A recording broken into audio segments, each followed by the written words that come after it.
So sorry, but I'm not taking off my glass. Lockyer takes a shot, it's low! He's got it! I think he's got it! Merlin, are you going to speak?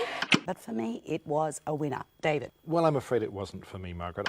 Thank God you're here. Grandma's been raped.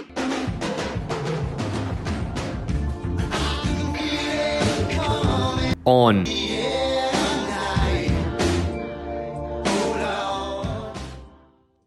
Welcome back to On the Air Tonight, the number one podcast that brings you free-to-air content from around the globe. This episode is sponsored by Shoplifting. If it ain't free, it ain't for me. I'm Jacob. I'm Tom. And I'm Geordie. This week Who's that? This week Who's is that third voice on the mic?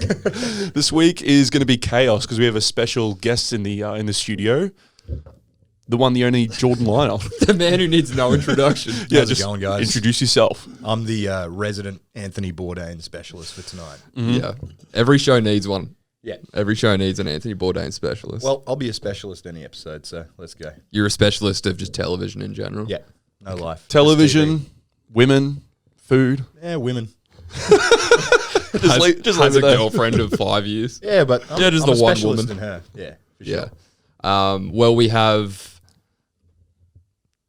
pink dildos in the studio, so specialists in vibrating butt plugs. I Pink do love dildos. Yeah, did you bring that in? I did mention earlier that big advocate for a vibrating prostate male dildo. It'll take it to the next level. Can't say I've tried one, but you've piqued my interest. When sex gets boring. Pegged my interest. Hey, he's on the ball. Yeah, when sex gets boring, bring in the machines. That's what I say. Bringing the machines. T3 style. Yeah, Sounds like 3000. Sounds like an Agent Smith quote. Hey, guest of the show that we appreciate so much. Just to get clean audio, bring this one. Just bring that right under your schnoz. There we go. They're real not directionless, but directionful, these mics. I can relate to that. Direction specific. Yep. Keep yourself a fist away. As a man with drive, I'm sure you're I'm on that grind set every day. yeah. Yeah, you're no stranger to having Fucking Tony Hawk over specific here. direction. Yeah. Yeah. I run an Elon Musk meme account, so I know what I'm doing. How's things, Jordan? Yeah, really good. Really good. Glad to be on the show. It's been a long time coming. Been a fan for a long time, mate. I certainly have. I've seen almost every episode. Well, listened to them. We've been getting a squeeze for a long time. Like, get me on the show, you fucking. No. losers. Other way around. Dude, we need you on the show, man. We need you here. It's actually getting you to respond to our messages has been the problem. I'm a busy man. What can I say? Sure. He's not. Very, very busy. I'm busy having my phone off. Rise and grind set. Yeah, Brisbane's number one abusive bartender in the building. Sorry, I couldn't respond to your message today. I was vaping for 8 hours straight and yelling at patrons of Brooklyn Standard. Yeah, come into Brooklyn Standard. That's where I work. Good fun. Yeah, cheeky little plug there. You're managing the place soon, wouldn't you? Oh, definitely. Managing it into the ground. Many a story. What's your relationship with free-to-air television, Jordan? Well, I actually didn't even grow up in Australia, so I've missed out on the nostalgia of like cheese TV that a lot of us have. Tell us your journey, mate. Yeah. Well, Yeah.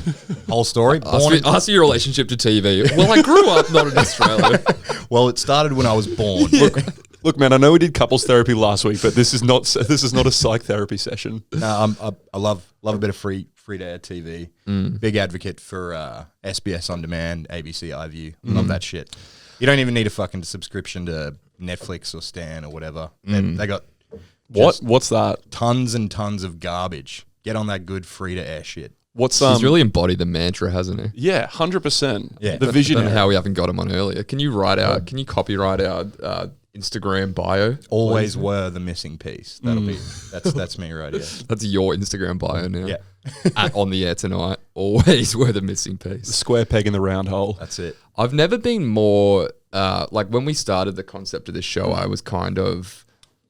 was on board with the concept, but it was kind of just an excuse to have a podcast. You came up with the concept, mate. Absolutely, but we came up with the concept of let's have a podcast before we came up with free-to-air television. But I think full circle, I've never been more on board with how much Netflix genuinely sucks now. Absolutely beyond garbage. It's so bad. Yeah.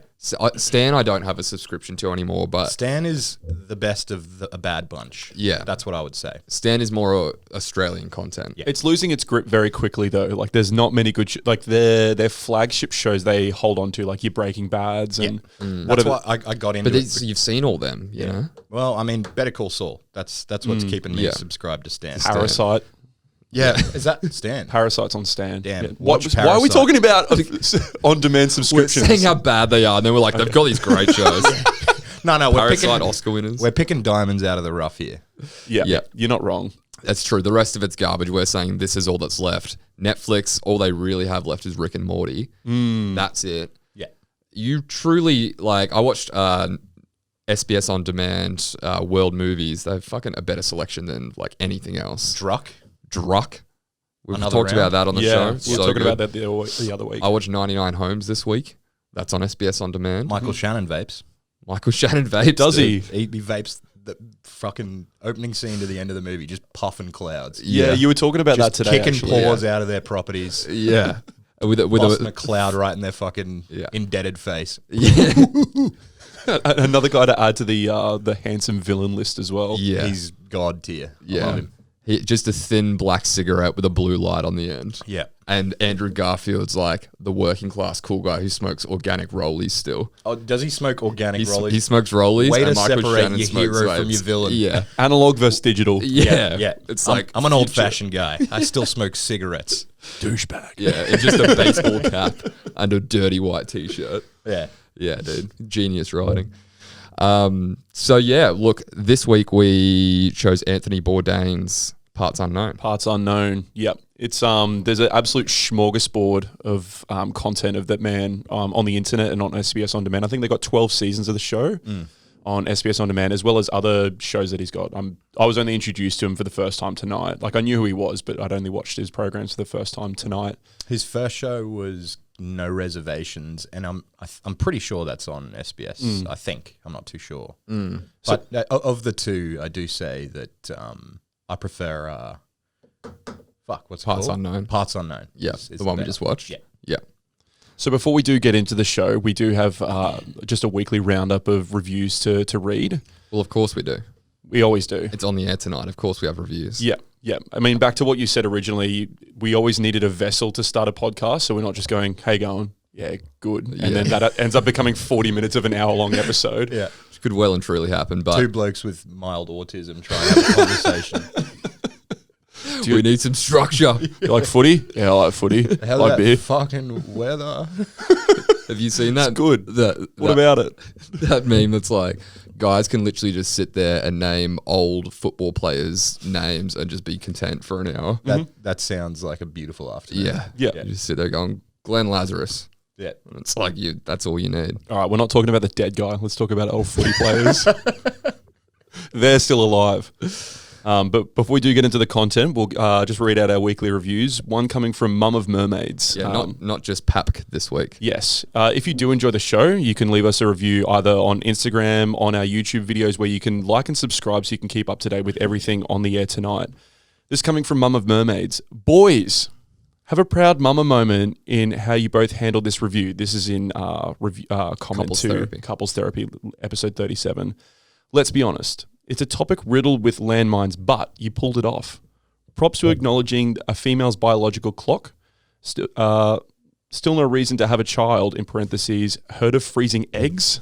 It's not that hard, dude. Come on. Freeze your fucking eggs. Yeah. Stop complaining about getting old and freeze some fucking eggs. We've conquered time, guys. Yeah, It's shut up, women. We have science now.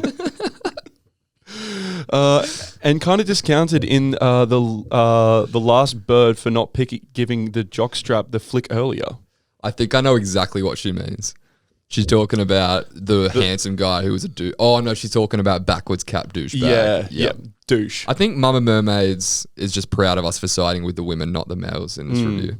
It's not over yet, though. She's clearly very proud. Shared your podcast with a colleague who questioned why you both are not on Gogglebox. Valid point. Food for thought, ... A lot of dots. Anywho, keep up the good work. You make my transit to work amazing, well, for one day a week. That's sweet.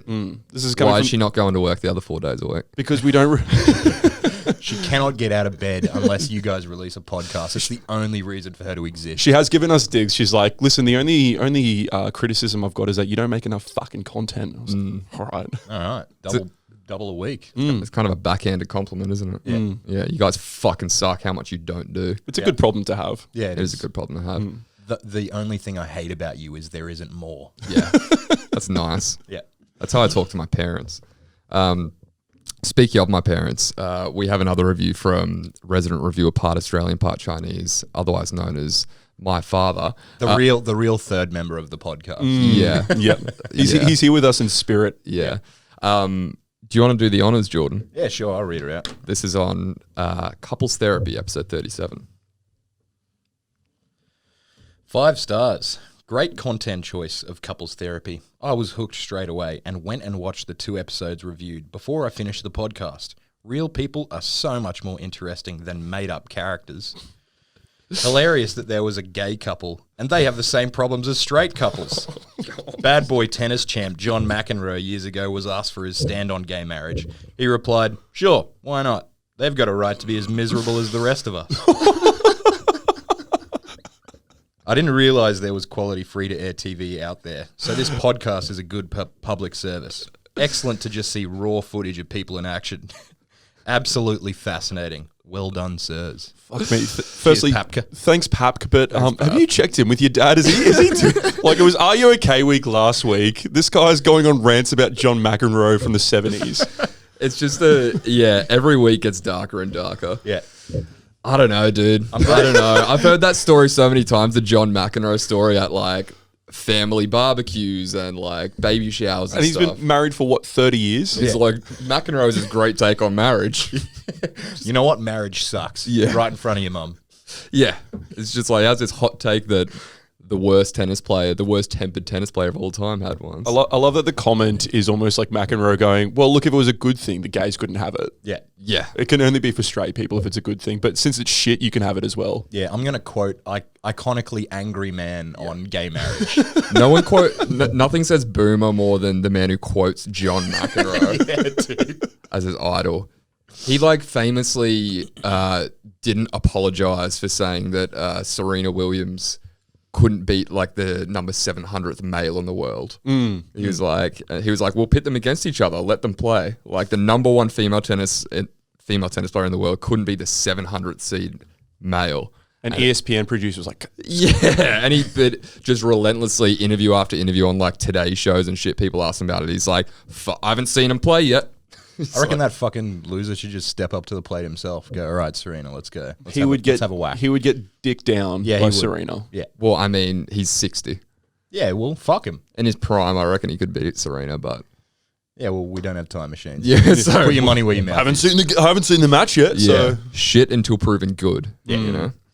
I have a funny story from the weekend just before we get into content. yeah, please. I was going through my notes today, and when I was trying to do a bit of a rundown for the show, and I just found this fucking nonsense note that was, it literally says, "It's not the hours you put in, it's what you put into the hours," in bold. And I was like, You wrote that down. That's an epic grind set moment. yeah, dude. Put that over an image of the Joker and you get to go. Or Leo DiCaprio from Wolf of Wall Street. Jordan Belfort for sure. And then it all kind of came flooding back to me, you know, when you're pissed, you forget it, and then a little omen pops up and it's a little trinket, triggers the whole story again. And I was like, oh yeah, I was having a really in-depth conversation with an Uber driver on the way to Bar Pacino the other night. He was this fucking sick South African dude, and he was just, I thought we were having a really good yarn. I remember I got him with an open beer can, and he's like, "You got a drink, do you?" And I was like, "Oh, yeah, but I won't spill it. It's fine." And then we proceeded to chat, and I was like really into it because I was really chatty. I was like 6 beers deep. And he proceeded to tell me how like when he was my age, they'd fucking go in South Africa, he worked some sales job, and he was like, I would get pissed the night before and then go in the next day and then sleep, you know, just go in, sleep on the couch. And then he was like, it's not the hours you put in, it's what you put into the hours. And his interpretation of that is get drunk on the fucking job and Yep. sleep in your cubicle. All right, sick, bro. I'm getting paid to sleep. That's all I'm Yeah. saying, all right? And it resonated so hard that I fucking put it in my notes. You know what? I'm going to start drinking at work as well. Yeah. Sleeping at work. Not to That's what you mean, right, Safa? It's like, sure. not to take a shit on Uber drivers, but if you're getting entrepreneurial advice from a guy driving you to your destination, it's like, nah. Yeah, slow down, Elon. Yeah. So what you got to do is put more fucking time to the hours, all right? So basically, All right, is this Bar Pacino? And then like I wrote it in my notes. I was like, that's fucking gold, dude. You liked it. You're an absolute grasshopper, bro. You unironically liked it. Yeah, I unironically was like, that's so wise, Confucius. And then I like, as I was getting out, I was like, yep, he pulled up behind 3 taxis. There were cars behind us. And he was like, all right, this is your destination. I'm like, yeah, look at this. And went to show him like in my phone to show him how much I respected his words. I showed him the note and he was just like, yeah, cool. Just don't spill the beer on the way out. All right, I already forgot what I said. I'm fucking high as shit, mate. yeah, cool notes, bro. Don't spill it. Yeah, I was like, oh, you didn't get Thank this. you for the lift. 3 stars to you. Get out, you bug. I was like, okay, this hasn't resonated with you as much as it did me. I guess those 6 beers really warped your perception of reality. You know what? This guy's going to like that I wrote down his shitty advice to me. I was like, this is going great. Yeah. Yeah. Since we're well and truly off tangent and talking about Friday night, I may as well share what happened to me on Friday night. Go on. We had a friends going away drinks at Bar Pacino, as you mentioned. Free bar tab, so just got very loose on that. Wait, were you guys both there on the same night? We were. Did you catch up? Yeah, we were Yeah, there we for were at the same Okay, thing. okay. We work together now. I was going to say, that's hilarious if you both showed up and just didn't see each other. Yeah, no. we At different ends of the 1 meter wide bar at Bar Pacino. We saw each other, but we work together and we record once a week. We just kind of avoided eye contact most of the night. Yeah. But I got a few free drinks in me at the bar tab and then left at about 10. I was trying to leave and Tom was like, get a fucking another beer, you lose. You're not going anywhere. Doing as Tom does, having too good of a time, doesn't want his mates to leave. And I saw the beacon of light that was Domino's on Eagle Street. And I was like, oh, okay, all right. I'll go get a quick feed before I head home. And then as I got around to the Domino's on Eagle Street, I A little bit realized... of South African came out there. And then as I got to the Domino's, And as I got my pepperoni with Hollandaise sauce, before I got there, I was like, oh, this is Brooklyn Standard, which, lo and behold, that's where our guest today works. So I was like, oh, I'll go in and see him for a couple of drinks. So I went in completely alone in a packed bar and see Jordan working behind the counter, gives me a nod, ushers me over to the counter. straight past 6 patiently waiting patrons. Yep. Nah, big boy's getting served. Nudge So people out of the way. get the fuck out of the way. Really well-dressed people and me in my fucking beer-stained corduroy jacket. Just, can I get made 3 shots of Johnny Walker? Did Jordan have clothes on? Yeah, Shania Twain wasn't playing, so... Known to get naked on the job. Jordan Yeah. Liner. Of course. It's such is tradition. Yeah, it comes with the territory. Yeah. And had a few more drinks there, and then from that point on, don't remember, I blacked out, got a pizza, and I was meant to be up early to go to Carnival of Flowers the next day, and I ended up waking up, realizing I lost my wallet out, so... And the last point I remember having it was leaving or getting into Brooklyn Standard because I was like, oh, you need your ID. And I was like, all right, great. I've just lost it on Eagle Street somewhere. I'm never going to see it again. To add insult to injury, I didn't finish my pizza. I managed to pass out with half of it on my bed. So I woke up to face down pizza all over my bed. Looked like I vomited everywhere. With hollandaise sauce. Yeah. With hollandaise sauce. Hollandaise is virtually glue. So Yeah. Yeah. Yeah, I had to Culinary glue. I had to cut them off with scissors. Just destroyed my bed sheets. Thanks, that I just got for my birthday. Thanks, Mum. But thankfully managed to message the bartender there and say, "Hey, Jordan, long shot, but did some idiot lose his wallet there?" And Jordan was like, "Yeah, literally 10 seconds after you left the bar, someone it was like, oh, some idiot just dropped his wallet." I love that. There's 100 people in the bar. I know one of them. And someone hands in a wallet, and I open it, and I see his dumb fucking mug on the ID. Yeah, I know this bloke. I put it right in my pocket, and the person's like, "Don't you have a lost and found section?" I was like, "Fuck off." Shut up, dude. But I ordered. Shut up, dude. I know him. I ordered like 3 drinks and pay you security. Hey, Michael, can we get these cunts out of here? Just the nicest guys in the world. They Good keep trying to Samaritans. give me lost and found. Fuck them off. Yeah, any more lost and found, just give it to me. Just pocket keys. Keep the wallet. Just give me the cash.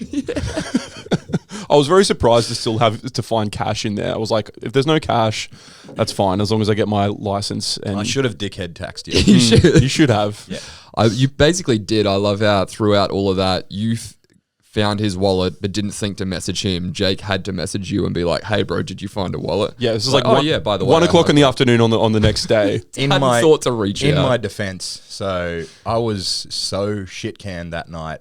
I blacked out On the pretty job? much. Yeah. Okay, Yeah. all right. Are you surprised? So I Our listeners might. Our be. listeners might be.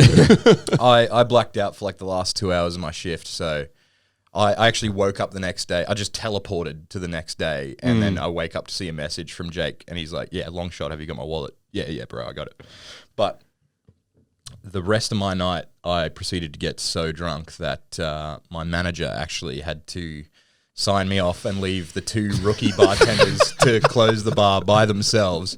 And me bing-bonging back and forth because I'm wasted. I go, what? You're going to fucking close the bar with these 2 losers? Loser number 1, loser number 2. And then I just fucking smoke bombed. So big apologies the next day. Yeah. Became public enemy number I one. was on a warpath. Super proud of the story now, but in his DMs the next day, he was like, "I'm so sorry for everything I've done." Hey guys, please don't hate me. That I don't know who that monster was. Yeah. I'm never drinking again. Yeah, that's not me. That's not me. Now the fire is out. You can piss all over the ashes with no remorse. Yeah, I'll be back next week. Oh yes. Yeah, more abuse to come. Just as soon as you walk in the bar, the bartenders are just ducking for cover. Like, oh fuck, he's back. They're shaking out of fear. The adrenaline's pumping through their system. Teeth chattering. He's back. Oh. What are you scared of, mate? I'm your co-worker. The guy We're called friends. me loser number 1. No, nothing, man. Here's my wallet. Sorry, did you want that or? Michael, let's get this guy out. I think it's interesting that bartending is really the only job where you can get paid to not remember what you're doing. Yeah. Like you blacked out for the last 2 hours of your shift, still got paid for them. Yeah, it's because I'm a fucking gun. I'm still fucking. That's not what I'm saying. I think slinging you're drinks missing the out. point.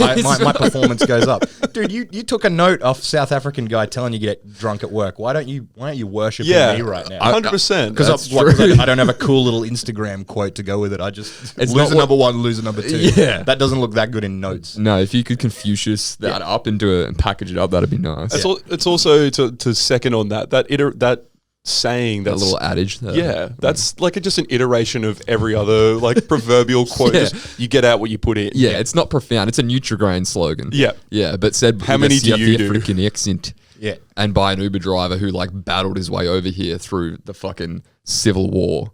So it's comes with a bit more Don't gravitas. bring a you know? civil war into it. Stop trying to justify having a fucking grind set quote on your phone. You were set into apologetic jackal mode as soon as he spotted your empty can. You're like, oh, okay, I've got to resonate with everything he says so he doesn't throw me out. Bourdain. Should we talk some TV? I've got one more weekend story before we jump into the Bourdain. Go on, mate. It's not like we have structure here. So there was a funny thing that happened on Sunday, which was the day of my lovely girlfriend's birthday. Had a beautiful day in the sun, playing some croquet. An Alice in Wonderland croquet themed party. Alice in Wonderland themed croquet day. Doesn't get much cruisier. We wrap up at around 5 p.m. and then we all agree that we're going to head to Hope and Anchor in Paddington for a few beers. We all get there and I'm holding the table. Everyone else in the party goes, all right, I'm going to head up to the bar and get some drinks. So the room totally clears out. You telling this story? Yeah. Yeah. Fuck yeah. That's because there's a second part you guys don't know yet. Oh, there was a follow-up. There's a follow-up. Oh, Jesus. I look across the room and I haven't seen this girl for 10 years, but it's Don't name names. No, anonymity is important, but it's I thought her name was Anonymity. and there she was, anonymity, the girl that took my virginity. She's just a black silhouette with a question Yeah, mark. she's just character. The girl you have on locks. Yeah, nice. Yeah. Anyway, this is the lady that first made Jake and I Eskimo Bros. Oh, sick. Yeah. So she's. I see both got a connection. I should leave. If you watch the YouTube video, you could see that I haven't exactly taken care of myself. I look like a bit of a dog's breakfast. Don't worry, you can hear it in the voice as well, bro. Bourdain would call me an acquired taste. And we both kind of clock eyes with each other, and it's a bit shit. And I'm feeling so awkward that I just get my phone out and I start messaging Tom just to come back to the table, just to sit next to me. Come back. I'm not Come alone. back. I just got a message from him that said, "Yo, yo, dude, I need you here, man." We've got a 2319. what's this about?" And then what happens next is her 10 out of 10 absolute Chad stick of a boyfriend walks in, fucking washboard abs. He looks like Henry Cavill. Yeah. Oh, I'm there still in my fucking Alice in Wonderland. I went as the carpenter, not even a character that people know. Some I just look like stinky an dungarees and Birkenstocks. idiot. Yeah, I've got Birkenstocks and a fucking dumb hat on. Yeah, and shitty she's just overalls. clocking me being like, oh, man. Dodged a bullet there. Looks forward to Henry Cavill, looks right to her past, and she sees garbage me. Yeah. So the follow-up to that is, as I'm driving into the podcast today, I made a wrong turn and I kind of blocked off like a few lanes of traffic, and I was like trying to push myself into this lane, and there was this Audi next to me that wouldn't let me in.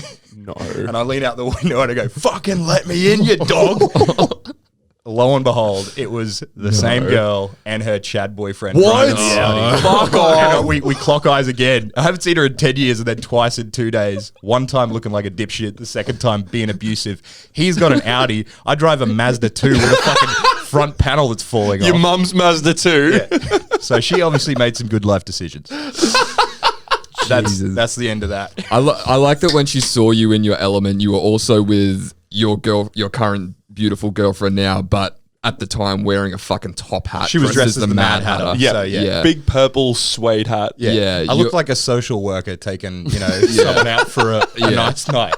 Surrounded by table 9 from Wedding Crashers, Yeah. your mate with fucking whiskers on his face Yeah. as a Cheshire cat, and you with cards taped all over you. Oh, yeah. Yeah. Just fucking absolute table of riffraff. So that's just a typical weekend for me. Constant humiliation and drunken behavior. Yeah, dude. It's got to be the most Brisbane story ever. Like, Yeah. for a population of 3 million, there's only 1 degree of separation at any point in time. Haven't seen her in 10 years, twice in 2 days. That's Well, fucked. it's only shocking if you haven't seen you for 10 years. You know what I mean? Because we've all seen it happen gradually, the decline, or you could call it the incline, however you want to look at it. But the evolution of Jordan. It's definitely not a plateau. When you see him day by day. uphill battle against my own addictions. There wasn't Yeah. any cryogenic state where And- you just look Yeah. the same as you did when you were 17. No. Yeah, We- just we've smacking been there for beers the and ride. slurping tears. The Bourdain treatment. So good on her. I hope she's doing well. She's obviously doing great. She looked, she was glowing. She's dating one of the Avengers dudes, so she's Yeah. fine. I should have dropped a note off to her on the way out the door and just said, like, "You could have had the world, darling. This could have been you."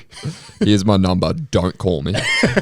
She could have had the world, but instead she got heaven. Yeah. Yeah, dude. Oh, well. Yeah. What are you gonna do, eh? Big old fucking donkey slapper reality right there. Do you have any shitty rental real estate stories to go along with the narrative of that real estate people are the worst things in the world? Yeah, absolutely. Weird segue. Yeah. Cool segue, but we'll roll with it. Well, I just don't want to get into the show yet. We're just not going to review. This is going to be a 2-hour special. If you're going to make a segue that shit, I say you kick us off with your crappy real estate story. Oh, well, no. Yeah, you clearly had something that you wanted to talk about. If something's going to come up that inorganically, you better run with it. We've had some shocking ones in the past. Jordan and I used to live together for the listeners. Yeah. So we used to live in an absolute shit shack in West End. And we didn't have a real estate agent, to be fair. So there was no, like, fucking scumbag, useless cunt middleman. No middleman, just scumbag, useless cunt. Sorry. I'll ease back on No, we can say seagullers. cunt on this show. It's fine. All right. And He saw the trimmer go through the room. Just shut up. Whoa. Thought I was in Australia. Sorry. I'm sorry. I thought this was fucking Australia, boys. As I walked into Europe. Tradebutt Studios. Anyway, we had this million-year-old Argentinian landlord named Jose. Greek. A Greek Argentinian. Sure. I think he was half. Split the difference. It doesn't matter. They're the same. Anyway, so in the 3.5 years that I lived there, we had 2 house inspections. One of them I demanded because our back staircase fell off the house. Oh, it was fucked. The whole house would shake whenever anyone moved anywhere in the house. So we just existed in like the rumpus area beneath the house mainly. I had to lift my door off the floorboards because the Yeah. house was on a slant to be able to actually open the door and close it. So The amount of nights slept on the couch downstairs where you wake up with cockroaches on your throat. yeah. Or in the bed as well. And finally hairs on your chest. Fucking hard enough, mate. This is Australia. Yeah, so at the first inspection, Jose walks in and he's just kind of like, you can see the look of disgust on his own face, like, fuck, how are we making money off these dumb 20-year-olds? 500 a week. 500 a week for this death bar. These guys are paying This that? mud hut. Yeah. and he kind of pulls me aside in the kitchen and goes, you know, you should save us both time and just burn this place to the fucking ground. Do you want to pick up the baton for the second half of the story, Jake? Yeah. Oh, I mean, for the second inspection, Or what happened to the house? 100%. I will say what happened to the house, but very similar story. Like after Jordan moved to Canada and he'd sailed away from Franklin Street, this shithole of a share house, and good people, but just horrible house to live in. And It does hurt to hear you talk so harshly about the place that gave us so many memories. so many good memories, but I loved it beyond belief, but Yeah. like it was Logistically, it was fucked. the place was mold infested, barely locked up. The stairs were hanging off the house. Anytime Jordan drove past and knocked the staircase, the whole house would be in an earthquake for 10 seconds. Yeah. Yeah. I might say more about Jordan than the house. If you know what I mean. Yeah, no Shots- doubt. No doubt. I'm He's a clapping unit. cheeks, shaking walls. What of it? Yeah. You ever shaken a house, dude? You skinny bitch. Mold infested, rat, cockroach infested. Downstairs on the last day when we were cleaning it out, it just had asbestos in the dirt, like live asbestos. That's fucked, though. But to second on from Jordan's inspection story, the second of the 2 inspections we ever had over like a 4-year period in that place was when I was like, "There's mold in the roof. You need to get this removed." And Jose came around, inspected the place. I was like, "So." Like, he's like looking at it for like an hour and just meandering what he's actually going to do. I was like, "So what are we going to do about this mold?" He's like, "I'll tell you what I'd like to do. Let's get the bulldozer and fucking knock it to the ground." And I'm like, "Okay, but that's also my home. We need to live here and find a solution." We ended up moving out of that place. Seems that as soon as Jordan moved out, it turned into a really horrible place to live. And then we found a new place 3.5 weeks later after we moved out of this West End house. It got set ablaze by a junkie. He went on a rampage, set the house on fire. That's the public story. Yeah, that's what the ABC published. Yeah. I mean, if the 2 inspection stories are anything to go by, as well as other previous anecdotes of places burning down accidentally, spontaneously combusting, we'll say, in West End to make room for a new Greek club car park or a fucking apartment block, then there's something else afoot. This is a man that I gave tens of thousands of dollars to over multiple years, and the only interaction we ever had was him telling me to burn the house down. As soon as I leave the house, it burns down. So You So tell me. You do the math. do your own research, sheeple. Not to mention anytime in like that Undercroft area, anytime someone had a shower, everyone just could smell the stench of gas leaking from the hot water systems. Like, no one light anything that needs combusting right now. A house with 8 smokers in it as well. I swear, Sure, we'll be right. Jose put those punctures in to fucking kickstart the blaze. These fucking stoners, cigarette smokers will burn themselves down. Makala. They'll blow themselves up. The only thing that contradicts your story is there were like multiple other fires on the same night in West End. Yeah. So unless Jose went on a rampage of burning other houses down. Well, there was 2 houses, a car, and a dumpster set on fire in one night, and they said it was some arsonist junkie who lived in Manly West. Or The others were just Oil. fake alibis. Yeah. That's what happened. The red herrings. Yeah. Yeah. Jose's 100%. like, I can't just burn my house down, it'll look sus. I'm gonna burn the whole fucking block. Let's do it. I gotta dig it down. It's a cross I'm willing to bear. So the point is, do not actually live in residential areas at home. And kill all real estate agents and landlords. Yeah. Yeah. Don't Before they kill you. Yeah. Don't actually find a stable life in Australia. What would be better is to travel the world and eat lovely cuisines in foreign lands, much like our good friend Anthony Bourdain did. Rest in peace.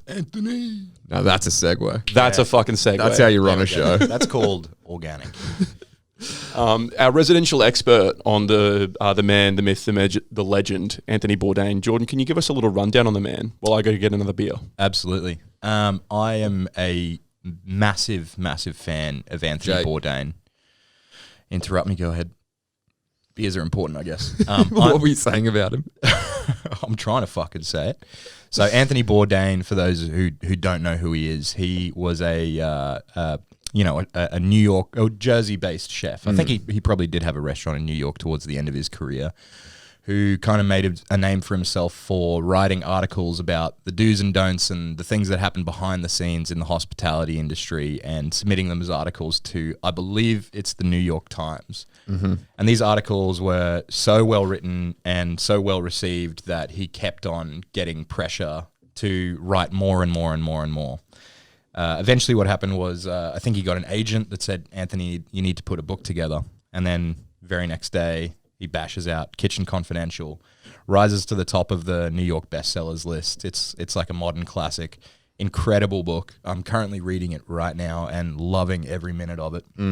What followed after that was the TV career, where he's so smart, charismatic, and cool that he was given complete creative control over a show. I believe the first one was No Reservations, where he goes wherever he wants in the world, eats whatever he wants with whoever he chooses, and there's just a camera filming him. And that's the premise of the show. Yeah. Pure voyeurism. And that's all we saw today. Yeah, you get to walk. It's kind of voyeurism in AB's footsteps. Mm-hmm. There's no fat, there's no embellishment on the show at all. It's literally just a cameraman. It's very Man vs. Wild. If can't remember his fucking name. Bear Grylls. Bear Grylls was just a charismatic chef. Yeah. It's very much. I mean, I've seen a couple of episodes before, but this one that we watched today was in Vietnam. Yeah. It's literally just him sitting down at a shitty plastic stool at a shitty plastic table and just like stream of consciousness as he gets served food. Yeah, there's no script at all. No script. There's no one prompting him. There's no cameraman asking him questions or producer asking him questions. You know, he's not like a Gordon Ramsay type or like a Jamie Oliver. He's his own personality. He kind of has this like old world, like Iggy Pop rock star energy about him. Yeah. Mm-hmm. He just oozes cool. And so like he's just so magnetic and he has an absolutely incredible way with words. I absolutely love him. He doesn't have to yell at people like a Ramsay does. He doesn't have to appeal to mums like Jamie Oliver does. Who's the other Coles motherfucker? Jamie's very harmless. Jamie is beautifully harmless. I love Jamie. Yeah. He does the shows for the kids, you know. He's like, what's in chicken nuggets, kids? Yeah, oh, my tongue's too big for me mouth. Yeah. Anyway, he's curried cauliflower. Very healthy.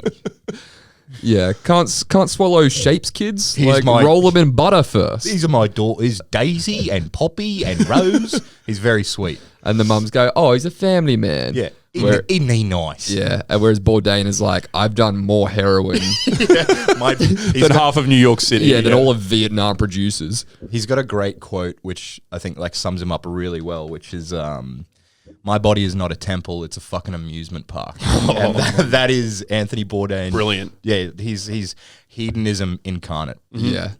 And it doesn't really show in his face. Or I don't know. Well, I think he's aged. He looks like a 51. How old was he in this one? Probably about 50. 55, I'd say. Yeah. 50s. He looks Actually, weathered. it was season 4, I'd say early 50s. He'd probably be like, early 50s. But he's got that handsome old man. He wears his past, you know? Yeah. What's the thing is He wears his past. we spoke like they showed in this episode they go to Vietnam, a city called Hue.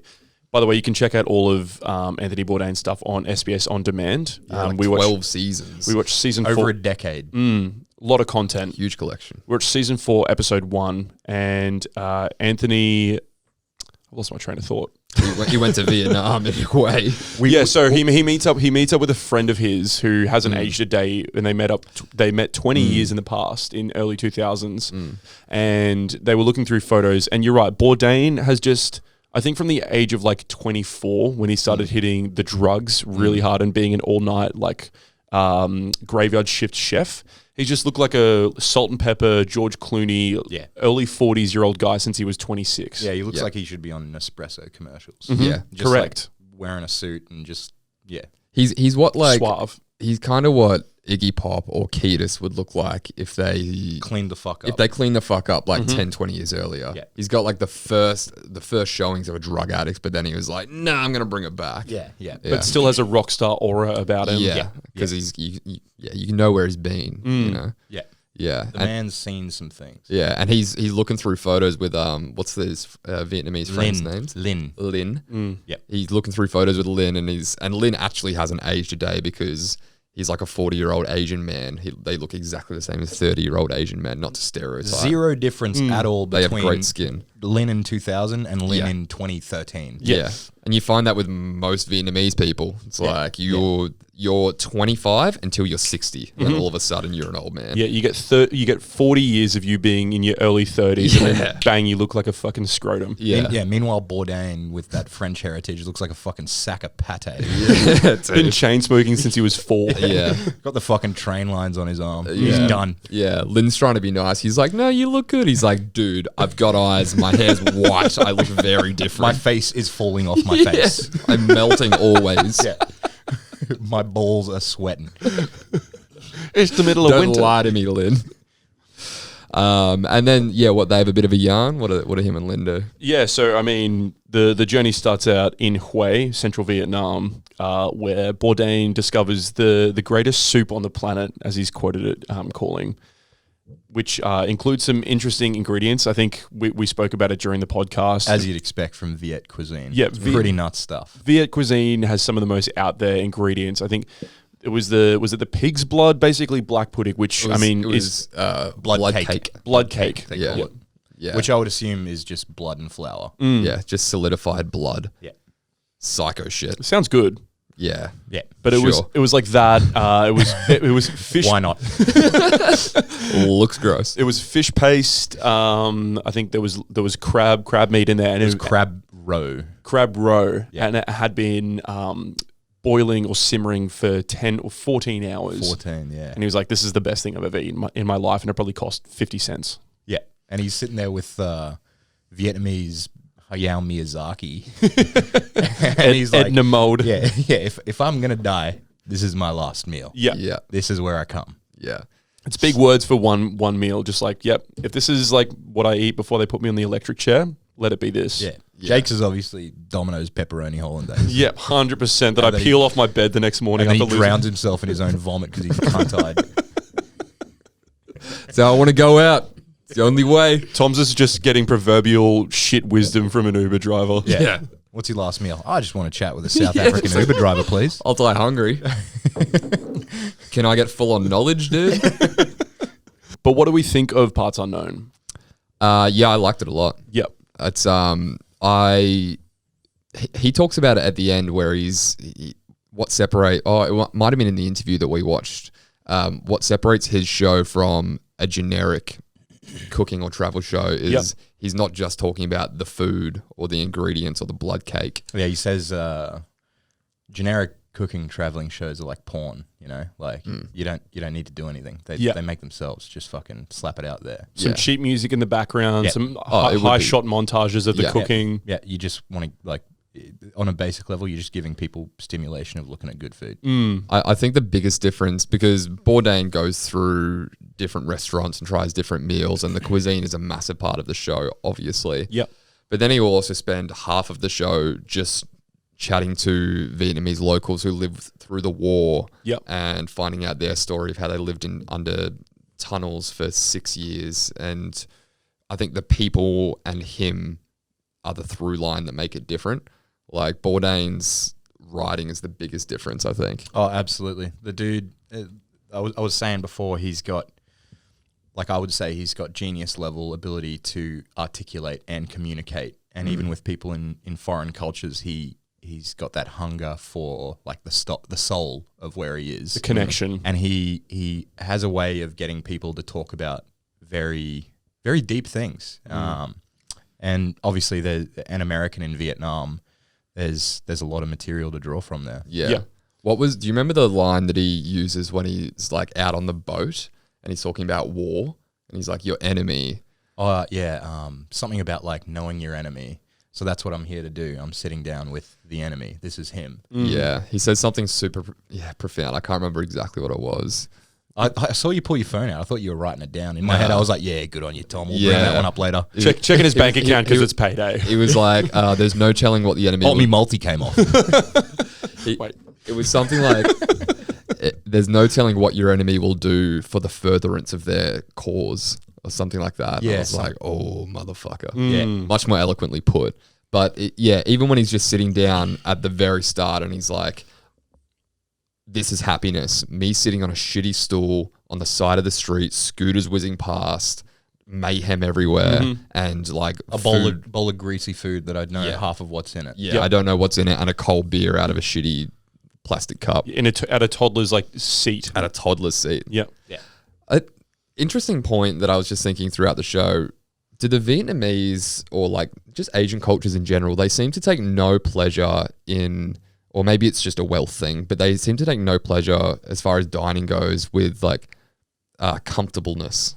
Like they're so happy just sitting on a fucking stool sweating, and it's more of a practical thing, just getting food into them. I'm not an expert on this, but I would say it's definitely a wealth thing. And secondly, Bourdain's the kind of guy that would seek out like real street cuisine. Like I want to eat as a local. Yeah. The idea for this show is to immerse yourself into what real Vietnamese Hue street culture would be like. Yeah. And those, rice farmers, they're not going to fucking fine dining every night. Yeah, it's that true. stuff absolutely would exist there, but it's for tourists. It's for tourists, yeah. Yeah, and the upper 1%. Yeah. Places with fish tanks and murals on the wall. They're playing some weird, cheap opera music in the background. Yeah. You're like eating out of a plastic bowl and the smell of fucking fuel from the roads just invading your nostrils, but you're having the best meal of your life. It's called like the Da Long Kiss or something like that. Yeah. He gets very, very deep, I guess, at the start of it. Early on, he's like, after one meal, this is the road to happiness and success. Like after just eating that, it's like, fuck, you're going to drop that in the first scene. Like this is enlightenment right here. It really doesn't get any better from here. It doesn't like start off nuance and then kind of like graduate to that. He's just like, this is happiness. First scene of the show, I found it. Well, so and then he much hangs of- himself like 3 years later as well. It's like, in the city of love, Paris. yeah, well, it's not happiness, dude. Yeah. Not Well, taking tips from you. His whole personal philosophy on life was that food is the most powerful tool that we have in the world to actually bring people together. And I guess in the context of Vietnam, the most powerful tool to bring people out of cultural grief after, the Vietnam War. Yeah. So to have incredible world-class cuisine that you can get sitting on a child's stool on a corner shop, like that is happiness, Yeah. to a lot of people. Yeah. And that's working within the confines of what they have as well. Yeah. They don't have a lot of money. They don't have fucking fancy restaurants, but they have all of the food resources in the world as far as meat, fucking vegetables, rice, and everything. 4,000-year-old culture just passed down generation to generation with some of the best cuisine in the world. How the fuck do they think of half of it? It's just insane, isn't it? Like Probably a lot of trial and error. Could you imagine some of the knockoff dishes that were like, yeah, that don't work. Yeah, that don't work. Hey, Tran, try again, bro. Your daughter dead. Yeah. Don't feed her duck dynamite. Yeah. Don't go to the third bush on the right. The berries are fucking poison. Is this for me? That is for you, mate. You don't want one? No. Thanks, dude. It was like edging that the whole time. Like, that's your fucking beer. Don't let it get warm. I just got to finish this one now.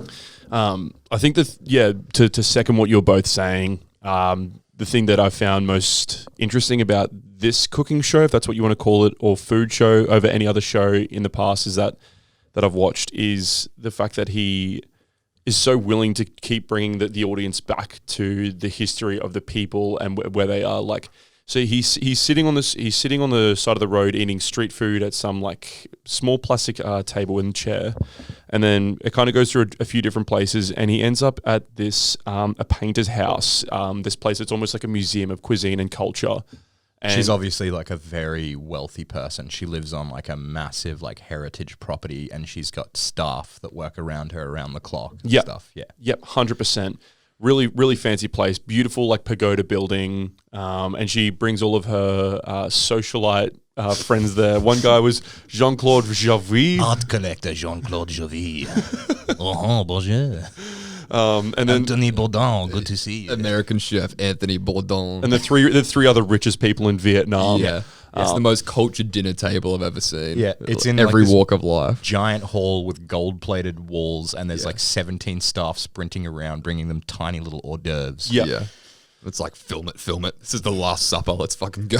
Super fancy, super decadent. And Bourdain's VO comes in and he's like, even in places of luxury, you're always reminded of the past that Vietnam has. And the Viets at the table they just straight in go and talking about like their history of growing up there. Like the one guy that we were talking about before who, not Lin, Duck, I think his name was. Yeah, Duck. And he... Hayao Miyazaki, as I referred to him before. Correct. Edna He's got them big black frame glasses. Huge, like rounded cube, thick frame glasses. And his dad was a high-ranking... Asian up. Yeah. Yep. Yeah. Any more references? I think they want it. Trying to think of one more person that wears With glasses. thicker rimmed glasses. Scorsese. Yeah. Junior Soprano. Hey, Uncle June. Yeah. Frank Grimes. Uncle Duck. His Uncle Duck. at 9 years old, his dad was a civil and higher-ranking civil servant in the army during the Vietnam War, and he talks about the history of living in Vietnam and then going over to America to study. But I think that back to my main point is how much he's willing to just remind the audience of you're not just here to see the beautiful sights of Vietnam and these are such lovely people and their food's delicious and you can really get around on a moped over here on like a cheap dollar. Yeah. They go back to this is how this country became how it is today. Do you think like in between takes of all these super cultured scenes and him sitting down and showing us the history of Vietnam through their food and having all of these, established conversations, he's just like on the piss and cooter, the equivalent of cooter, and just fucking going to nightclubs and ripping in. Well, and that's doing like the real touristy shit. Yeah, well, I get the impression that he is like philosophically off-put by anything touristy. That's why he specifically seeks out like the dark alleys of any society that he's immersing himself in. It's true. Off the beaten track. Yeah. Yes, that's him in a nutshell. Yeah. I can buy that. Hue is seemed like the least touristy part of Vietnam. I went over there and like wasn't a place that we could go to, I'm pretty sure. Yep. So you would have went to Ho Chi Minh. Ho Chi Minh City, which is Saigon. Yep. Yep. And then we went Hanoi as well. Did you do the Da Lang, the river? Yes, I believe so. We did the tunnels. They go into the tunnels in this and In the DMZ. Yeah, in the DMZ, not the DMV. She didn't work at the DMV. No. Easily confused. You need to go there to get your scooter license. Yeah, in the dark as well. But it's pretty incredible to see the city, like, they go through old war footage of America just fucking bombing the shit out of the place. Invading the country. Oh, some of the Fortunate Son B footage. Bit of Credence rolling over. Yeah. Some folks are born. Silver spoon of man. Just like there's like a shot of them in the 70s. I shouldn't be laughing, but there's a shot of a dude, like a fucking US militant, having an interview with a guy at a camera, and then he's got a dare in his mouth, and he just like loads his gun and he gets up like over a wall and starts shooting behind him. Just like, hold on 1 mid-interview. minute. Oh, sorry, mate. I've got a job to do. I don't know why the Americans are British, but you get the picture. Sorry, mate. I've just got to say the bloody geezers president. to pop. God save the Prezi. God save Nixon. Interviewer's like, are you sweet, dude? You know why you're here? I've got PTSD. But I just can't imagine, like, I mean, we did Vietnam, and did you do the Vietnam War and modern history in school? I never studied modern. I was an ancient guy. So I can talk about Mayans for fucking yonks, but Nam. We're not talking about the Egyptians, dude. Pyramids and shit. That was aliens Next episode. anyway. Yeah. But the fucking warfare, like, can you imagine the Americans going over there and just fucking thinking they would obliterate? They were like, we're America. We're going over to kill some fucking Vietnamese. It's going to be the easiest thing in the world. We'll just napalm A country that's the size of Florida. Yeah. And they just fucking guerrilla warfare, hid in trees, did booby traps. Well, one of the things that we were talking about when we were watching the app, they show footage of the Americans dropping bombs, dropping napalm, and dropping Agent Orange. So Agent Orange is the most like powerful dangerous pesticide that's ever been created, and it was built specifically for the Vietnam War, so the American bombers could fly over the jungles and drop this pesticide that would just clear like kilometers of rainforest, so that way that the Viet Cong couldn't hide in the trees anymore. And Agent Orange is so like devastating to the environment that it has like destroyed the land that it touched. And everyone that lives near where Agent Orange was dropped has had like generations of people born with mutations. Mutated because kids. It's like almost Chernobyl radioactive. shit. Yeah. It's there's not a big difference between the effects of Agent Orange and a nuclear bomb on the environment. Yeah, it's Chernobyl. Yeah. It's fucked. That's what that war museum I was talking about over it. That's why that was so. It resonated so hard because there's just photos and photos and photos of these mutated kids. Yeah. Like they're born and they've literally got like Chicken wing 1.5 arms. heads and Yeah. fuck, it's insane. So you're telling me there was American scientists named Hans and Goebbels that were developing some sort of super pesticide that fucked up another country? Yeah, are we going to give this to Jim's Mowing or just drop it on the Vietnamese? Lawn's getting pretty long over here. Sprinkle a bit of Agent Orange. That's going to mutate your nuts, though. Yeah, but I hate mowing the lawn, man. I'll take it. You sure you want 2 Mowing the dicks? lawn sucks. 2 dicks. Fucking hook it up to my veins, dude. Mainline it to me. I'm busy. Mix it with a bit of white wine. That's some twisted shit. Yeah, it's heavy. I think one of the like really like something that I wasn't aware of, but like they do like a whole 15-minute segment in the show focusing on a little town that got bombed so hard that the civilians that chose to stay there, the ones that didn't run away, they spent almost 2 years. I think it was 20 months of all the civilians digging underground so that they could be safe from the bombings. In the DMZ, yep. Yeah, and that, like, you're seeing footage and it's unbelievably dystopian. These people that lived for almost, 6 years? 6 years. 6 years underground. In unlit caverns 100 feet under the ground. Yep. Bourdain. And they dug it themselves, just Yeah, with little by- hammers by and tongs. Yeah. By hand. Yeah, they called it farming equipment, but she was making motions as if it was just like a gardening spade. Yeah. It was just this little handheld thing that they carved like these endless. I think there was like 13 openings to these tunnels that they did in the DMZ, and then the fixation or like a big part of the interview was with a bloke who spent his first 6 years of his life. He was born in the tunnels, and he spent 6 years in darkness. Born in the darkness. Had to do it. Mine. I was like, how offensive can we get with this? Let's push it. Let's go. Push the boundaries. Oh, we can go lower than they were. Oh, It's not beyond us Yeah. or beneath us. Yeah. But to be born and then live until you're 6 years old, having never seen your face, your mother's face. They were telling stories of when the sun. Anything. Like you don't have mirrors, let alone eyes to see the world. 6-year-old emo. You just got vitamin D deficiency from fucking infancy. Translucent little Vietnamese 6-year-old. Come here and eat your duck noodles. Oh, I'm sad. I'm listening to MCR. Yeah. Don't touch My Chemical Romance poster. It's the only thing that I have in this life. I assume it looks cool. I can't see it. It smells so good. That's the only sense I have down here. I don't know, but I can hear it. Sounds fucking Yeah. Oh, so welcome. slaps, Yeah, dude. that poster loud, bro. The welcome to the Black Parade was just the pitch black parade. Yeah. Okay. Welcome to darkness.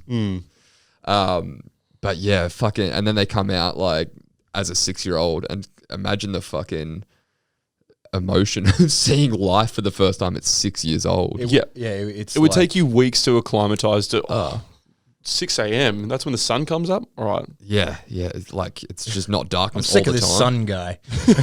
I want dark again.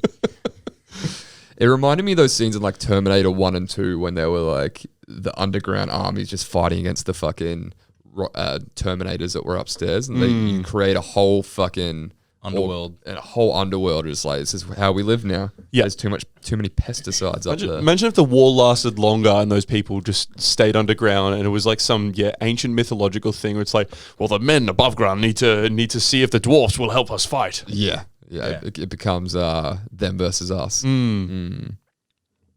If only.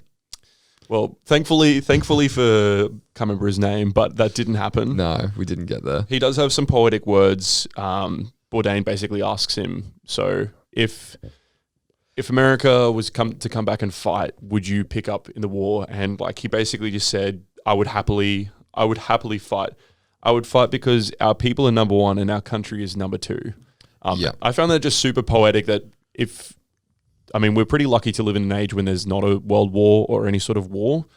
But the fact that I'd say the majority of countries, when they were getting drafted or when you were going into a war, it would be, I'm here to fight for patriotism and freedom for my country. He was coming at it from like a totally empathetic angle. Yep. Where it's like, I fight for my neighbor. Exactly. The country is irrelevant. Yeah. Yeah. And you find I'm that here with for the boys. Yeah. I don't care about the land. I'm here for my brothers. Yeah. Yeah. And you probably found this when you're in Vietnam. I found it when I went to Cambodia, but a lot of those Southeast Asian communities, they have this belief of like, everyone is my brother and sister. It's a very neighborly, love the person next to you as you would love yourself. Yeah. Which is funny because, they are completely different cultures, but in China, like, it's not that at all. Like, people will just walk past each other and there's no sense of camaraderie or companionship with your Way more fellow stranger. pragmatic. Yeah, people would step over each other on the street over there. Like, you'd just be like, oh, that person's doing their own thing. Different places, but fucking, it's a world of difference. Yeah. Psycho shit. And I think to wrap it all in a neat little bow, Bourdain, he took us through just the city of Hue, not even all of Vietnam, but at the very end, he said, this is who came out of the ground, out of the jungle, the darkness, where it was, and when it was all over, this is what they had.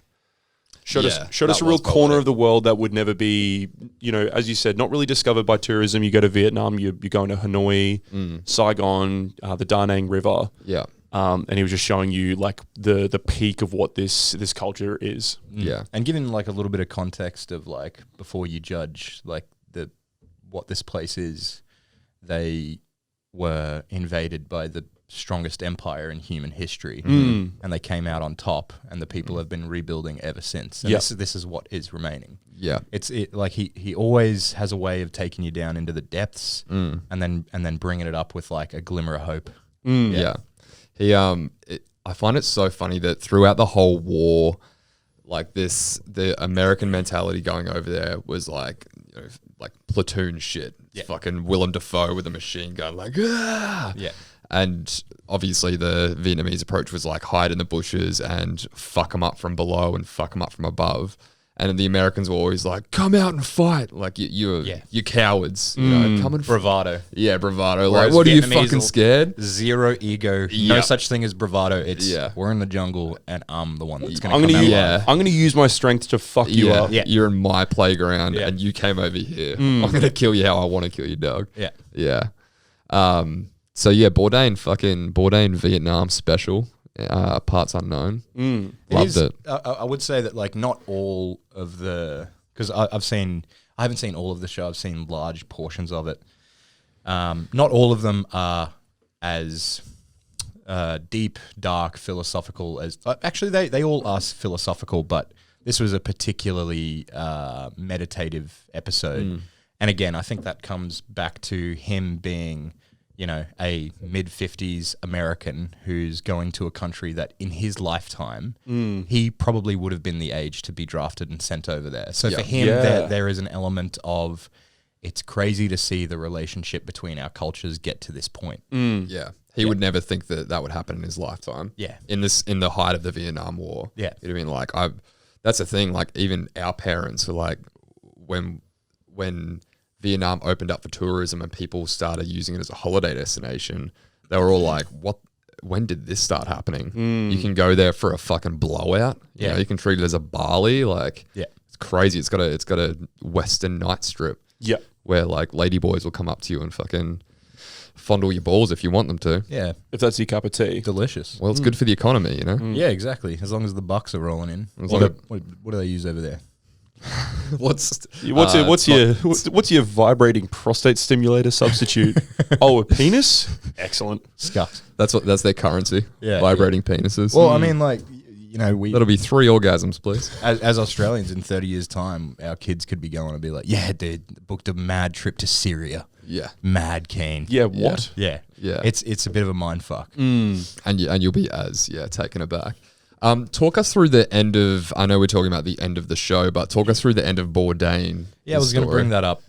We've kind of referenced it, but obviously Anthony Bourdain tragically took his own life. I'm thinking 2018. So he was on location in Paris, filming an episode of Parts Unknown. And in his hotel room, hanged himself with the waistband of his Cincture. hotel Cincture. bathrobe. Yeah. Just like an unbelievably tragic loss of life, especially someone like myself who's a fan. That's the single celebrity death that's affected me more than any other. Was Really? the shock news that Anthony Bourdain has taken his own life. And you know, there's In the city of love. the city of places. love. There's been, you know, reports that he'd been made aware that his I think wife at the time had been cheating on him, and that was, you know, this is a man that had a lot of demons, so there's no way that was the cause of it.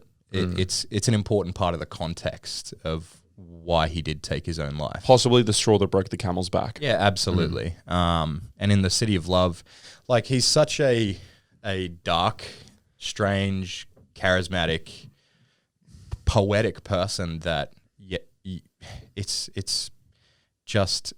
the most Anthony Bourdain thing to do. This is what we were talking about the other night. Like, do you think that There's an element of like contemplation in how he does it? Is he writing his own do his own story well, as opposed to killing himself in a fucking McDonald's bathroom in Idaho? Yeah. The fact that it's in Paris and with his waistband of his wardrobe and he's in love. It was probably and he's something heartbroken. It was probably something he contemplated like in the last 10 years, 15 years of his life. Yeah. It was like, how am I going to do this? Because I don't want to. I'm not going to go out like a chump, you know. I'm going to do it in Paris. Can you imagine? Can you imagine Anthony Bourdain in a hospice somewhere with his? I don't know if he had any kids, but like people taking care of him, wiping his ass. It's not Bourdain. No, Yeah, no. You're not going to go out like a fucking nerd. Go out on top. A nerd. Yeah. Nerd shit, dude. You don't be getting your booty swiped by a Getting nurse. getting That's fucking- getting, wedge, Yeah, booty swipe. getting wedgies from the hospice workers. Give me your fucking lunch money, you old nerd. Yeah, no. I fought in 2 wars. Yeah, and you're gonna fucking pay for it, you loser. I guarantee Knuckle he sandwich. he got a fucking lobster and a steak and then like did his last hit of heroin and then was like, Yeah. I'm going to fucking, he went out like a king. Yeah. It's all we can all ask for. It's all any of us can ask for.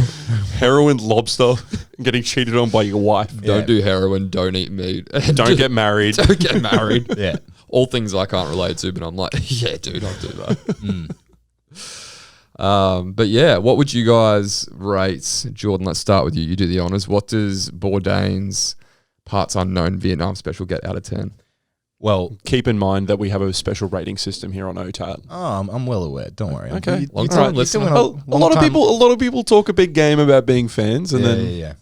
Well, as I said, I'm a Bourdain specialist, so anything he ever does is always going to be 10 out of 10 blood cakes for me. Hell yeah, dude. Okay. Yeah. 10 out of 10 blood cakes. This gets 10 out of 10 blood cakes. 10 out of 10. Okay. I could watch Anthony Bourdain from now until the day I die and be a happy man. That being said, have you seen all of his content? I have not seen all of it. Okay. So there's still some to go, which is good. Yeah, well, I'm reading his book at the moment and having a great time with that. This is the kind of show where you can very much just put it on like for an afternoon and It's just like go, often when I'm like bang. real wired in bed, I'll put on Bourdain and just kind of like fade off. he's off to it. soothing. Yeah, big time. He's a soothing guy. You think he writes 100% of his voiceover? He has himself. complete creative control and is the only creative. He's the only person with creative input in the show. Yeah. Yeah, everyone else is just there to facilitate him. Yeah, That being said, imagine his fucking film crew had worked with him for 10 years doing that show, just on set doing the Paris episode, and then finding out he's gone. It's like, A, that sucks, and B, that's my paycheck gone as well. Like, well, I mean, to resonate what you said, Jordan, as far as this is the celebrity that's touched you the most, or celebrity death that's impacted you the most. I think for the same people, it's like, doesn't matter if they had other jobs where they were working on, you know, $100 million movies or had other projects that were really close to their heart. There's no way that any other job in their life can ever compare to the tenure they had working on, whether it was one episode or 10 years. Nothing else would have compared to working on Parts Unknown or any other program with Bourdain. Yeah, you wouldn't be as impacted as working with this guy. Man was just larger than life. Completely. Yeah. Speaking of celebrity deaths that impacted you the most, who was yours? I was thinking about that before, what mine would be. I think Steve Irwin was a big one. Really? Not Ryan Dunn, bro. I'm more done than Ryan, mate.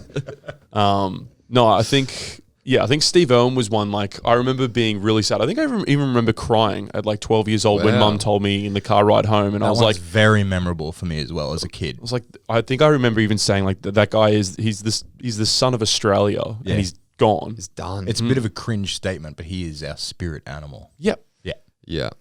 Our super autistic, charismatic spirit animal. And he was larger than life. Like everywhere around the world, people associate all Australians that like if they'll see an Australian and go, "Oh, you're an Aussie." Yeah, Steve Irwin. There was crocodiles. Slightly off tangent. There was a PointsBet ad where they got Shaquille O'Neal, and he's like, "Hey, it's Shaq, and I'm here to talk to you about sports, about PointsBet. You know, the three when you ever ask a foreigner about Australia, the three most iconic things are Crocodile Dundee, Big Spiders, and something about gambling." And I was like, "You're a fucking liar. Say it how it is. It's the dead guy with a stingray through his heart.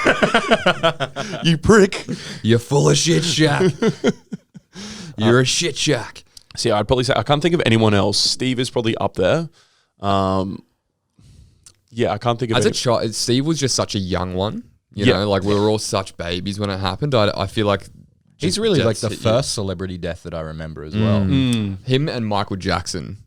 Yeah. Michael Jackson, we would have been teenagers when that happened. And I remember like that hitting me for a moment, being like, holy shit, he's gone. The king of pop. And he's been just Michael Jackson forever. Yeah. He's dead. I think the weird thing about that is like the difference there is that for me, Steve Irwin was something that was so close, like an Australian star, like worldwide, was huge, and someone that I felt like was like almost part of my family. Whereas Michael Jackson just seemed like this far from home alien. Yeah, an alien entity. It's almost like when a TV show ends. Like I was as sad about Michael Jackson dying as I was about like probably my favorite TV show ending, like at that age of like 11 or whatever it was. I think it was like 2005 it happened. Yeah, really means a lot to you.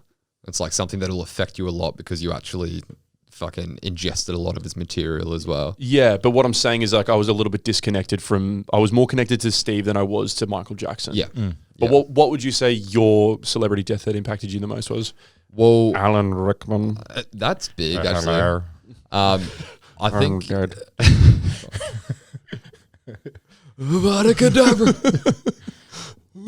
Yeah, he copped an illness though, didn't he? He didn't take his own life. Yeah, he was just sick, I think. Oh, we talking just chop sueys? No. Okay. This is it's a death. Wide net. Okay. I think Philip Seymour Hoffman was the biggest one for me. I was such a fan, but then honestly, I know it's not a death, but I think it was more impactful than a death. But Louis C.K. when Louis C.K. happened, genuinely. Okay. Hang on, time out, dude. Comparing Louis C.K. getting Me Too serial masturbator Louis C.K. to getting to the demise of like some iconic people in our world. Well, he may as well be dead. He's not going to get work anymore. He's going to get fucking work. He's going to get work. When? It's been like 5 years. He released a special like a year ago. Yeah, did you see it? God, no. No one saw it. He had to pay for it. I'm a free-to-air guy.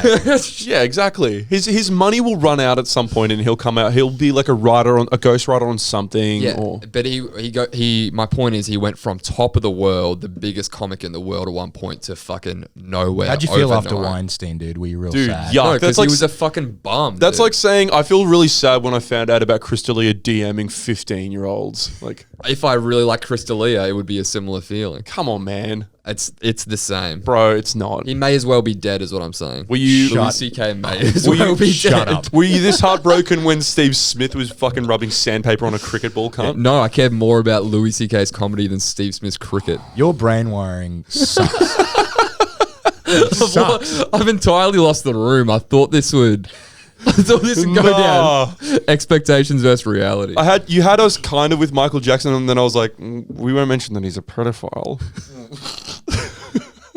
And then you bring in not even a death, not like him getting I was seriously. more upset by MJ's allegations than his death. Should have ended on Philip Seymour Hoffman. I thought you were going to bring up like And you didn't even talk about him. You just went, you know what, Philip Seymour Hoffman. But I was even more sad when Louis C.K. got busted jacking off into a pot plant. Yeah, dude. Okay, PSH was great as well. What do you want from me? Different scenarios. I don't know, a little bit of empathy, you fucking robot. Say David Bowie, say anyone else. PSH had kids, and he went back to drugs. He was a junkie his whole life, and then relapsed. Fat junkie, a funky. Yeah, funky. A real funkmeister. Funkmeister.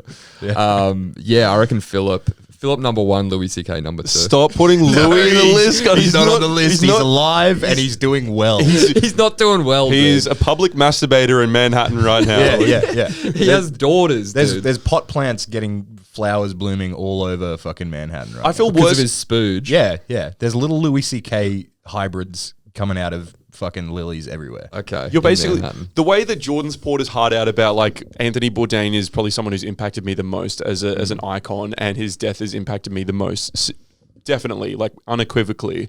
And you just going, oh yeah, same man. I'm a bit sad that Louis doesn't get to wank in front of female comedians anymore. I don't want him to wank in front of comedians. I want him to tell jokes. And He can do that? him wanking in front of comedians prevents him from doing that. Did you watch his Which special? is a problem. His latest one. Yeah. Yeah. How was it? Did you watch it? No, I just told you. I'm a free to air guy. Yeah, come on, man. It Just found my new co-host. was actually really good. It was actually really good. But he Okay. still masturbates in front of women, so it's fucking hard to stomach a lot of those jokes. Where do you separate art from the artist? He makes one good joke about the whole situation, which is all he ever had to do. Yeah. He was like, oh, everyone, you know what it's like having everyone know your thing? He's like, everyone has their thing. Like we both know Jordan's. He spilt his beans out. Pegging himself with vibrators and shit. I'm just saying, y'all living in the 1800s over here. My point is, I can't wait till there's an app that I can like change its strength. You don't do missionary. This is the God's way. but he's like, everyone has their thing, and now but it's private. Everyone knows my thing. He's like, the president knows that I like jerking off in front of people and fucking blocking them in doorways. Yeah. Well, half the presidents have been fucking busted as well, so it goes two ways. Yeah. There's a goddamn Bill Clinton TV show coming out about that blowjob he got from that attorney or whatever. Yeah, because I'm Monica fucking Lewinsky. cool, man. Yeah. Everyone loves Bill. I got sucked up by a fat chick. And I raped kids with Jeffrey Epstein. on Jepstein's Lolita Express. The whole time Hillary was running against a big tangerine guy. Nothing makes me more disappointed than making Tom Farrelly sad about my rapes. I know all about Louis. I knew about it and I didn't say anything. I'm a diehard OTAT fan. Oh, that would kind of make me slightly sad, but over the moon if Bill was a fan of the show. Yeah. So what would you rate it? The show, not Louis' so-called death of his career. The death of Louis C.K.'s career. Parts Unknown, season 4, episode 1. I'd give this a strong 8. A strong 8. So Tom's just fishing pubes out of his mouth. Give him a moment. Louis' rubes. Rubes rang. You're the rube of rubes. This gets 8 underground tunnels out of 10. Fuck. Was that yours? Nah, mine was going to be, I was going to say 9 tunnel ghouls out of 10. They're not ghouls, dude. They're people. They're survivors. They're heroes. They're dwarves. It was nice to see the woman just walk through it fucking straight back, and then Bourdain have to hunch over like fucking Gandalf in the Shire. Yeah, big American. Yeah. It's like, Not these wrong. aren't built for you, dog. It's Sorry, what would you give it? It's I already said, mate, 9 tunnel ghouls out of 10. Okay, sorry. God. If you have made it this far into probably the longest episode of On the Air Tonight to date, we thank you so much for joining us, and our special guest Jordan. Thank you, Jordan, for joining us. Yeah, no worries, guys. We'll have to do it maybe another time, depending on how much traction, or depending on if we get cancelled after this. Could happen. If you did enjoy this episode, share it with a friend or a family member. Subscribe to our YouTube channel, and I'll give the last words of parting wisdom to Jordan. Come into Brooklyn Standard sometime. Get a beer off me. No, not unless you order a hollandaise pepperoni and smear it all over your bed afterwards. And then drop your wallet. Just don't expect to see clothes on the man if you do decide to go in. Yep. Don't take advice from Safa Uber drivers either. Yeah. Good shit. All good points. Bye-bye. Bye-bye.